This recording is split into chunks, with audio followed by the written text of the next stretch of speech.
Hello friends, எல்லாரும் எப்படி இருக்கீங்க?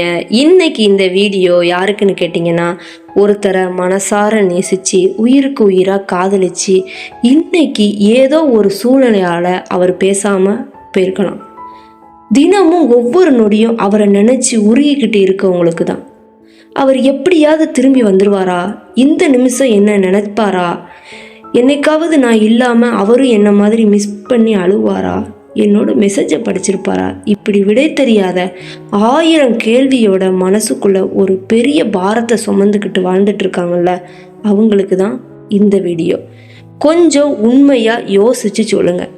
நீங்கள் ஒரு நாளைக்கு எத்தனை தடவை அந்த நபரை நினைக்கிறீங்க? காலையில் கண் விழிச்ச உடனே, ஃபோனை கையில் எடுக்கும்போது, சாப்பிடும்போது, ராத்திரி தூக்கம் வராமல் தவிக்கும் போது கூட உங்களுடைய எல்லா நேரத்துலையும் அவரோட நினப்பு மட்டும்தான் ஆக்கிரமிச்சுக்கிட்டு இருக்கு. ஆனால் ஒரு கசப்பான உண்மையை நீங்கள் கவனித்து பார்த்தீங்களா? நீங்கள் அவரை எந்த அளவுக்கு தீவிரமாக நினைக்கிங்களோ அந்த அளவுக்கு அவர் உங்களை விட்டு இன்னும் தூரமாக போகிற மாதிரி ஒரு உணர்வு உங்களுக்குள்ளேயே தோணும். ஏன் தெரியுமா? ஏன்னா நீங்கள் அவரை காதலிக்கிறீங்க. ஆனால் அதை விட அதிகமாக அவர் வேறு யாரையாவது லவ் பண்ணிடுவாரோ, என்ன மொத்தமாக மறந்துடுவாரோ, இனி என் வாழ்க்கையில் அவர் வரவே மாட்டாரா அப்படிங்கிற பயத்தை உங்கள் மனசுக்குள்ளே வளர்த்துக்கிட்டே இருக்கீங்க. உங்களுடைய அந்த பயம்தான் உங்களை பலவீனமாக்குது. இதற்கு ஒரு சின்ன உதாரணம் சொல்கிறேன், கேளுங்க. ஒரு அழகான பட்டாம்பூச்சியை பிடிக்கணும்னு ஆசைப்பட்டு நீங்கள் அதுக்கு பின்னாடியே ஓடுனா என்ன ஆகும்?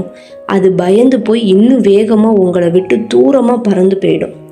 ஆனால் நீங்கள் ஓடுறதை நிறுத்திட்டு உங்கள் இடத்துல ஒரு அழகான வாசம் வீசும் பூந்தோட்டத்தை உருவாக்குனா என்ன நடக்கும்? நீங்கள் தேடி போக தேவையே இல்லை. அந்த பட்டாம்பூச்சியை தானே உங்களை தேடி வந்து உங்கள் தோளில் உட்காரும். இதுதான் பிரபஞ்சத்தோட விதி. காதலோட விதியும் கூட இதான். ஆனால் நம்ம எல்லோரும் இன்னைக்கு என்ன தப்பு பண்ணுறோம் தெரியுமா? அந்த நபர் நம்ம கூட இல்லையேன்னு தினமும் அழுது புலம்புறோம். பழைய ஃபோட்டோஸை பார்த்து உருகுறோம். பழைய சேட்டிங்கை திரும்ப திரும்ப படித்து கண்ணீர் வடிக்கிறோம். அவர் எப்போ ஆன்லைனில் வருவார்? லாஸ்ட் சீனை பார்க்குறது, ஸ்டேட்டஸை செக் பண்ணுறது, ப்ரொஃபைல் பிக்சர் மாறுதான்னு தவிப்போடு காத்துக்கிட்டு இருக்கிறது. இப்படி 24 மணி நேரமும் நம்ம எனர்ஜியை வீணடித்து நம்ம மனசையே நம்ம இன்னும் பலவீனமாக்கி ஒரு விதமான தாழ்வு மனப்பான்புக்குள்ளே தள்ளி விடுறோம். ஆனால் நான் இப்போ உங்களுக்கு சொல்லி கொடுக்க போகிற விஷயம் கொஞ்சம் வித்தியாசமானது, கொஞ்சம் ஆழமானது. நான் உங்களை அவரை மறக்க சொல்லலை, வெறுக்கவும் சொல்லலை, இல்லை அவரை விட்டுட்டு வேற எங்கேயாவது போங்கன்னு கூட நான் சொல்லலை. ஆனால் மற்றவங்களை காதலிக்கிறதுக்கு முன்னாடி முதல்ல உங்களை நீங்கள் காதலிக்க ஆரம்பிக்கணும்னு சொல்கிறேன். ஸோ நாளைக்கு காலையில் எழுந்த உடனே ஒரு நிமிடம் கண்களை மூடி அமைதியாக மூச்சை உள்ளே இழுத்து மெதுவாக வெளியிடுங்க. உங்கள் மனசு சாந்தமான பிறகு உங்கள் வாழ்க்கையில் ஏற்கனவே இருக்கிற நல்ல விஷயங்களுக்கும் பிரபஞ்சத்துக்கும் நன்றி சொல்லுங்கள். எனக்கு ஆரோக்கியமான உடல் இருக்குப்பா, என்ன லவ் பண்ண நல்ல குடும்பம் இருக்குது, பசிக்கு சாப்பாடு இருக்குது, எல்லாவற்றுக்கும் மேலே இன்னும் நான் நம்பிக்கையோடு வாழ்கிறேன் அப்படின்னு மனப்பூர்வமாக நன்றி கூறுங்க. அதுக்கப்புறம் நீங்கள் உசுராக நினைக்கிற அந்த நபரை மனசுக்குள்ளே அமைதியாக நினச்சிக்கோங்க. அவர் ஆல்ரெடி உங்கள் கூட வந்துட்டாரு. உங்ககிட்ட ரொம்ப சந்தோஷமாக பேசுகிற மாதிரியும், உங்களை ரொம்ப மதித்து அன்பு செலுத்துகிற மாதிரியும், உங்களை தேடி அவரே வந்துட்டாரு அப்படின்னு ஆழமாக கற்பனை பண்ணிக்கோங்க.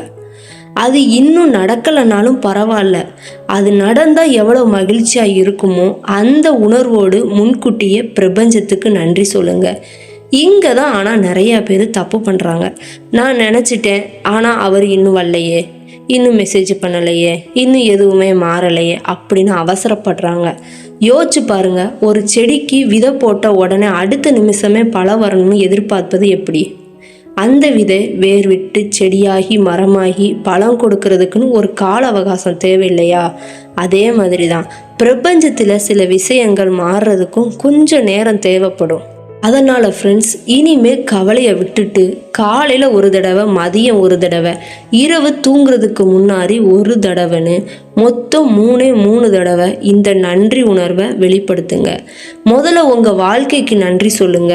அப்புறம் நீங்கள் விரும்புகிற நபர் உங்களோட நல்ல முறையில் இணைஞ்சிட்டாருன்னு மனசார நம்பி நன்றி சொல்லுங்க. ஒரு விஷயத்தை மட்டும் எப்பவும் மறந்துடாதீங்க ஃப்ரெண்ட்ஸ், உண்மையான ஈர்ப்பு அப்படிங்கிறது ஒருத்தரை வற்புறுத்தியோ கட்டாயப்படுத்தியோ அழுது அடம்பிடிச்சோ நம்ம கிட்ட கொண்டு வர்றது கிடையாது. நம்மளுக்குள்ள ஒரு மாற்றத்தை ஏற்படுத்தி நாமே சந்தோஷமாகவும் நம்பிக்கையா பாசிட்டிவா மாத்திக்கிறது தான். உங்களுக்குள்ள அந்த பாசிட்டிவ் எனர்ஜி வந்துட்டா உங்களை விட்டு போனவங்களுக்கு கூட இவங்க கிட்ட ஏதோ ஒரு ஈர்ப்பு இருக்கே, இவ்வளவு மாறிட்டாங்களேன்னு உங்களை தேடி வர தோணும். அதனால் அவரை நினச்சி அழுறதை நிப்பாட்டிட்டு உங்களை நினச்சி வாழ ஆரம்பிங்க. காதலை பயமாக பார்க்காதீங்க, பேரன்பாக பாருங்க. அப்போ தான் வாழ்க்கை உங்களுக்கு சரியான பதிலை கரெக்டான நேரத்தில் கொண்டு வந்து சேர்க்கும். அந்த பதில் ஒரு மெசேஜாக இருக்கலாம், ஒரு ஃபோன் காலாக இருக்கலாம், இல்லை நீங்கள் எதிர்பார்க்காத ஒரு அழகான சந்திப்பாக கூட இருக்கலாம். நம்பிக்கையோடு இருங்க, எப்போதும் பிரபஞ்சம் உங்கள் கூட இருக்குது. நல்லதே நடக்கும். நன்றி, வணக்கம்.